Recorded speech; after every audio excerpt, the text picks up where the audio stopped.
ce vendredi sur Sika TV. C'est un plaisir de vous retrouver pour un dernier numéro, en tout cas pour le compte de cette semaine. Et c'est parti avec le sommaire. Légère hausse de la production d'or en Côte d'Ivoire. Elle a atteint 25 tonnes en 2017.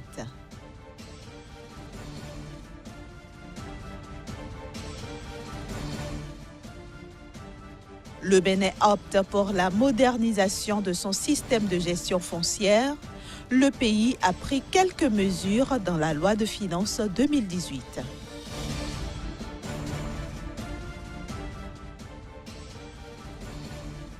Enfin, l'accroissement de la main-d'œuvre en Afrique subsaharienne pourrait engendrer 1 million de chômeurs de plus. Et nous démarrons par la Côte d'Ivoire où la production d'or a augmenté de 2,15% pour s'afficher à 25 tonnes en 2017. Ainsi, entre 2011 et 2017, la production d'or de la Côte d'Ivoire a doublé, passant de 12 à 25 tonnes. Dans l'ensemble, le secteur minier ivoirien a représenté 2,8% du PIB du pays en 2017, ce qui équivaut à un chiffre d'affaires de 539 milliards de francs CFA contre 483 milliards de francs CFA en 2016, soit une hausse de 10%. Il faut dire que ce secteur totalisait près de 44 000 emplois directs et indirects fin 2017, en progression de 21% par rapport à l'année précédente. Avec l'ouverture annoncée de nouvelles mines dans le pays, le secteur minier ivoirien est appelé à se développer fortement à moyen terme. Le pays ambitionne même de devenir un important pilier de l'industrie minière en Afrique de l'Ouest.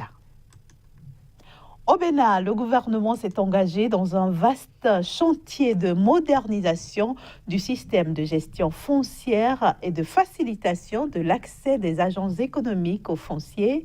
Dans ce cadre, un certain nombre de mesures a été prise et intégrée dans la loi de finances 2018. Le directeur adjoint de l'Agence nationale du foncier du Bénin nous fait ici le point de quelques-unes de ces mesures.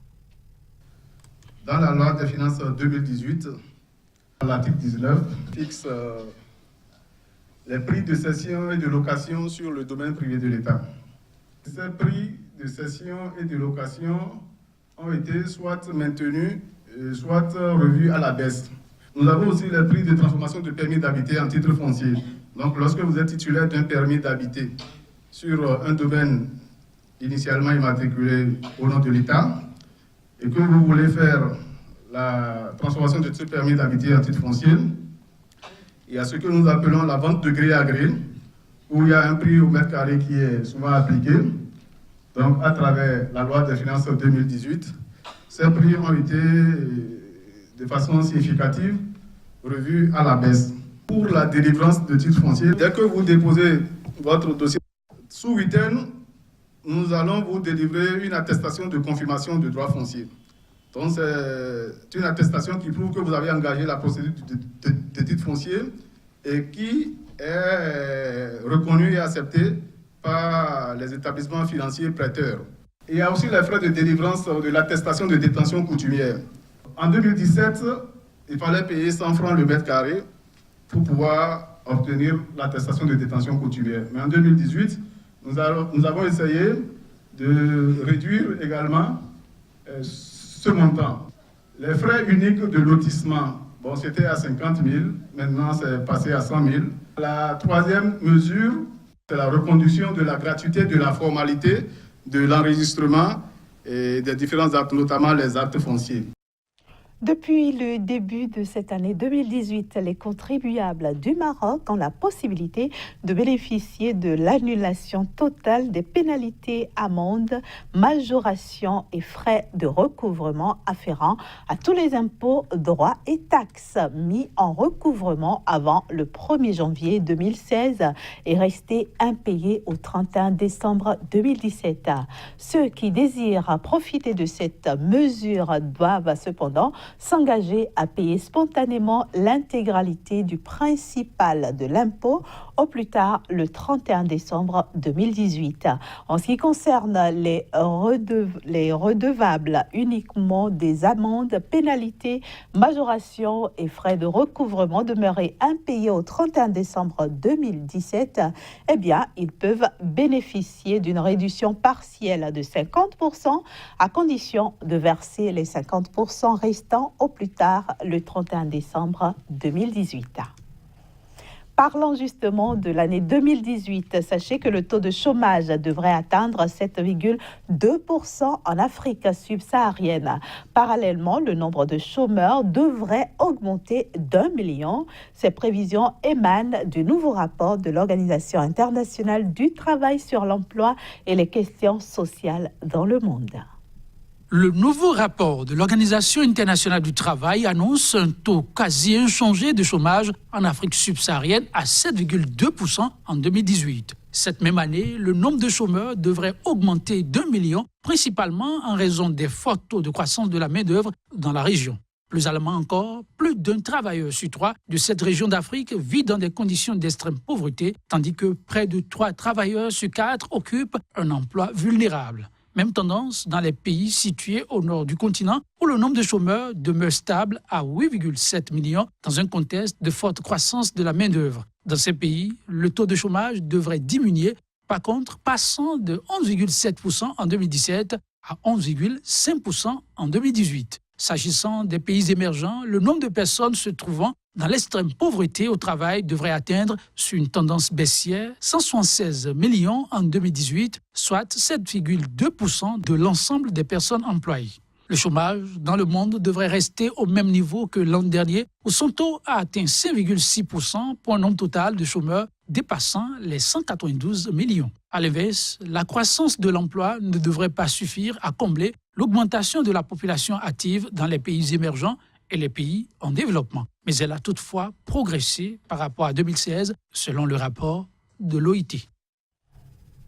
Et voilà qui met un terme à la première partie de ce journal de l'économie. La suite, vous le savez, c'est Kazmike Pédior que nous allons retrouver juste après la petite pause.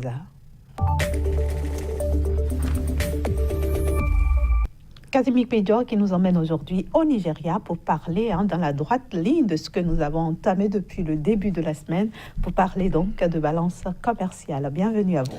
Bonjour Inès. Alors, le Nigeria affiche une balance commerciale de 4095,44 milliards de naira de déficit en 2020. C'est la projection faite par la Banque mondiale pour le Nigeria en termes donc de déficit de sa balance commerciale. Il faut déjà dire que le Nigeria, c'est quand même un pays où ça travaille beaucoup, où les exportations sont largement supérieures aux importations. Mais pour le compte de l'année 2020, surtout en termes de prévision, le Nigeria va connaître donc une balance commerciale déficitaire de l'ordre de environ 4100 milliards de francs de naira, et donc le pays va importer au cours de l'année 2020 plus que elle aura à exporter donc ses matières premières et également ses produits d'exportation, notamment au niveau de l'agriculture. Il faut dire quand même que le Nigeria, c'est quand même un pays très sérieux, et donc cette situation pourrait paraître comme une situation mineure que le pays pourra redresser, et selon les experts donc de la Banque mondiale, il faut déjà préciser que ces 4000 et quelques milliards ne représentent que moins d'1% donc du produit intérieur brut du pays. C'est quand même considérable pour un pays qu'on appelle le Nigeria. Très précisément, Kazmik Pédior, comment se présente le tableau des exportations de biens et services du Nigeria ?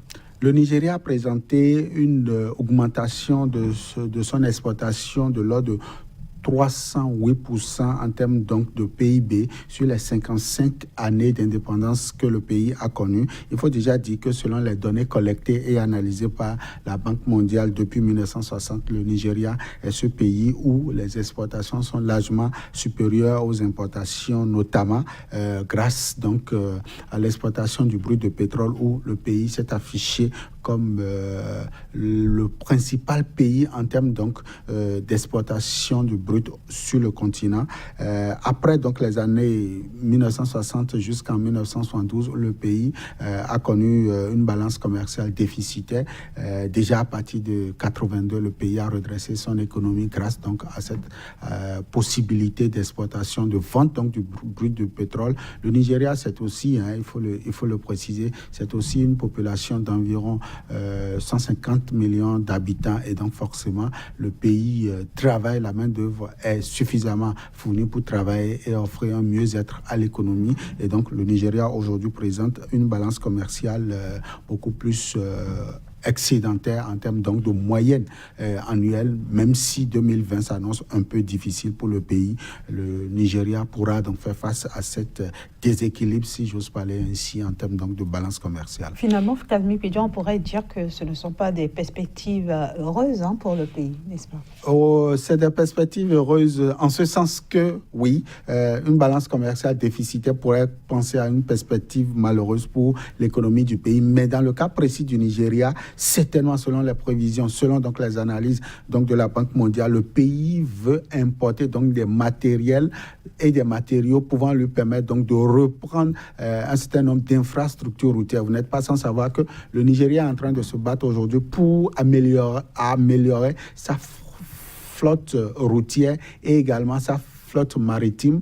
Le Nigeria se bat également pour doter donc son économie de moyens de transport adéquats tels que les rails, moderniser on parle déjà de métro au niveau donc du pays, et donc l'importation de ces matériels pour pouvoir permettre donc l'amélioration de la flotte routière permet au Nigeria donc de passer certainement à un déficit budgétaire. Mais qu'est-ce que vous voulez lorsque vous importez comme ça, c'est que la conséquence c'est sur les 5-10 prochaines années. Et donc, il faut attendre une économie prospère déjà à partir de 2021 où le Nigeria va afficher des taux de performance qui vont commencer par séduire la sous-région. En tout cas, le pays y travaille. L'autre chose qu'il faut aussi ajouter, c'est que le Nigeria, depuis donc 2014, a rouvert donc son port de Lagos pour les importations, et donc ceci pourrait traduire donc cette balance commerciale un peu déséquilibrée au niveau du pays. Mais je le dis, le Nigeria, ce n'est pas un pays comme le Bénin, comme le Niger, comme le Burkina Faso, où depuis 1960 la balance commerciale de ces pays reste déficitaire. Le Nigeria pourra donc compenser ce déficit-là d'ici à là et reprendre le souffle de son économie pour le bien-être des pays de la sous-région. Vous n'êtes pas sans savoir que le Nigeria, c'est entre l'Afrique de l'Ouest et l'Afrique centrale. Et donc, on a besoin d'une économie forte pour véritablement équilibrer l'économie de ces différentes régions-là. Merci beaucoup à vous, Kazmi Pidjan. Merci d'être venu nous parler du Nigeria en cette fin de semaine. Je vous souhaite d'ailleurs un bon week-end. À vous de même. Voilà, chers amis téléspectateurs, à vous aussi, je souhaite un très bon week-end et retrouver toute l'équipe du Journal de l'économie dès lundi prochain.